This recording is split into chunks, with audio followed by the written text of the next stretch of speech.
English నేర్చుకోవడం అనర్గళంగా మాట్లాడడం మీ కల? వెంటనే కాల్ చేసి క్లాసెస్‌కి రిజిస్టర్ అవ్వండి.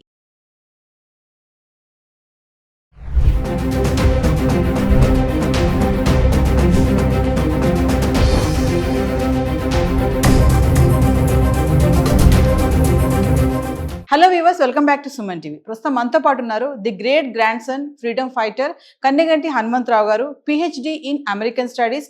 అమెరికాలో ఉన్నటువంటి 18 యూనివర్సిటీస్లో ఎక్స్పర్టీస్, అంతేకాకుండా centre for human security studies founder and executive director Kanneganti Ramesh Babu garu ఉన్నారు. సార్తో మాట్లాడదాం. నమస్తే సార్. సార్, విజిటింగ్ వీసా పైన వెళ్ళే పేరెంట్స్కి ఒకసారి తీసుకోవాల్సిన జాగ్రత్తలు అంటే, ఇంటర్వ్యూలో వాళ్ళని ఎలాంటి క్వశ్చన్స్ అడుగుతారు? మరి చాలామంది అంటున్నారు ఇంగ్లీష్లోనే ఉంటుంది అనేసి కమ్యూనికేషన్. మరి అందరికీ ఇంగ్లీష్ రాదు కదా, విలేజెస్లో ఉన్న వాళ్ళ పేరెంట్స్ సంగతి ఏంటి? ఒక్కసారి దాని గురించి మాట్లాడుకుంటాం. అమెరికాలో ఒక మోర్ దాన్ 5.5 మిలియన్స్ అంటే ఒక 55 లక్షల మంది భారతీయులు ఉన్నారు. More than 5.5 millions. 1 మిలియన్ అంటే 10 lakhs, 10 లక్షలు.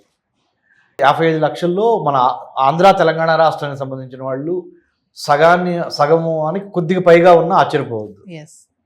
సో ఇలాంటి తరుణంలో ఆంధ్ర తెలంగాణ రాష్ట్రాల నుంచి ఎంతోమంది ఉన్నత విద్యను అభ్యసించి H1B వీసాలు కానీ, టూరిస్ట్ వీసాలు కానీ, విజిటింగ్ వీసాలు B1 B2 కానీ ఇలాంటివి తీసుకొని అమెరికా వెళ్తూ ఉంటారు. మరి అమెరికాలో ఉన్న కొడుకుని కూతుర్ని చూస్తానికి, లేకపోతే అమ్మాయి ఏదన్నా డెలివరీకి వెళ్తే హెల్ప్ చేయడానికి గ్రాండ్ పేరెంట్స్ కూడా వెళ్తూ ఉంటారు. చాలామందికి మరి ఆంగ్ల భాషలో పట్టుండదు. హైదరాబాద్ వచ్చి యుఎస్ కాన్సుల్ జనరల్ ఫైనాన్షియల్ డిస్ట్రిక్ట్లో కానీ, లేకపోతే వేరే కాన్సులేట్స్లో కానీ వెళ్ళి మరి వీసా ఆఫీసర్ ముందర నుంచున్నప్పుడు మరి ఇంగ్లీష్ రాదు కదా, ఎలా తప్పులో అని మాట్లాడితే వీసా రిజెక్ట్ అయ్యే అవకాశం ఉంది. కాబట్టి ఏంటి అనేది మీ ప్రశ్న. చాలా మీనింగ్ఫుల్, చాలా అర్థవంతమైన ప్రశ్న అండి. దానికి ఏం చేశారంటే, సౌలభ్యం కోసం మీరు ముందరగానే ఒక ట్రాన్స్లేటర్ని యుఎస్ వీసా ఆఫీసర్స్తో ముందరగానే కమ్యూనికేట్ చేసి, ఓకే, బై ఈమెయిల్ అయితే ఈమెయిల్, బై అప్లికేషన్లోనే do you need any translator అనేది ఉంటే yes we need a translator అనేది స్పష్టంగా రాయగలిగితే, మాకు ఆంగ్ల భాషను తెలుగులో చెప్పడం, తెలుగు భాషను ఆంగ్లంలో చెప్పడానికి, తర్జుమా చేయడానికి మాకు ఒకళ్ళు కావాలి అని అడిగితే యుఎస్ కాన్సులేటే ప్రొవైడ్ చేస్తుంది. నెంబర్ 1. లేదా చాలా వీసాలకు సంబంధించి చాలా క్యూస్ ఉంటాయి, లైన్స్ యుఎస్ కాన్సులేట్లో. ఎవరైతే ట్రాన్స్లేటర్స్ అవైలబుల్ ఉన్నారో మనం మొదలుగానే రిక్వెస్ట్ చేస్తే ఆ క్యూలోకి పంపించే అవకాశం ఉంది. రెండోది. మూడోది, మనం కూడా మన పేరెంట్స్కి మాట్లాడేది 4 మాటలైనా ఖచ్చితంగా మాట్లాడటానికి ముందలుగానే మనము ప్రిపేర్ చేయాలి. మానసికంగా మన తల్లిదండ్రులను కానీ, మన బంధువుల్ని కానీ, ఎవరైతే అమెరికా వద్దాం అనుకుంటున్నారో మనకు హెల్ప్ చేయడానికి వాళ్ళని ముందలుగానే మానసికంగా సంసిద్ధం చేయాలి. ఎలా అంటే, ఎక్కడికి వెళ్తున్నావు? నేను పలానా మా అమ్మాయి దగ్గరికి, లేకపోతే మా అబ్బాయి దగ్గరికి వెళ్తున్నాను. ఎన్నాళ్ళు ఉంటారు? ఎగ్జాంపుల్ 2025 జూన్ 1 నుంచి 2025 జూన్ 23 వరకు ఎగ్జాక్ట్ ఇన్ఫర్మేషన్ ఇవ్వాలి. ముఖ్యంగా ట్రంప్ ప్రెసిడెంట్ అయిన ఈ నేపథ్యంలో అమెరికాలో homeland security, department of homeland security 1000 కళ్ళతో ఎక్కువ మందికి వీసాలు ఇద్దాము అని చూస్తాం పోయి ఎంతమందికి వీసాలు తిరస్కరిద్దాము అనే ఒక యాటిట్యూడ్ ఉన్న ఈ రోజుల్లో, అంటే ఇప్పుడు ప్రస్తుతానికి ఉన్న పరిస్థితులు మారతాయి, కానీ ప్రస్తుతానికి ఉన్న పరిస్థితుల్లో ఖచ్చితంగా నిజాయితీగా, నిబ్బరంగా, ధైర్యంగా సమాధానం చెప్పటం రావాలి. భాష ఏమైనా పర్లేదు. ఓకే, అంటే ట్రాన్స్లేటర్ ఉంటారు, అయినప్పటికీ చెప్పాల్సింది ఏంటంటే, పలానా తారీఖు నుంచి పలానా తారీఖు మేము అక్కడ ఉంటాము, ఎందుకు వెళ్తున్నారు అన్నప్పుడు ఏదైతే బలమైన కారణం ఉందో ఆ కారణాన్ని కరెక్ట్గా నిక్కచ్చిగా చెప్పటము. ఇదివరకిట్లాగా ఒక వీసా తీసుకొని ఇంకో పని మీద వెళ్ళి మనసులో ఒకటి పెట్టుకొని బయట వీసా ఆఫీసర్కి ఒకటి చెప్పి ఎలాగోలా సముద్రాలు దాటేసి అమెరికాలో అడుగు పెడదాం అనే ఆ ట్రెండ్ ఏదైతే ఉందో ఆ వరవడికి ఇప్పుడు ఒక ఫుల్ స్టాప్ పడింది. ఏదైనా మన మంచి కోసమే. తద్వారా ఏమవుద్దంటే,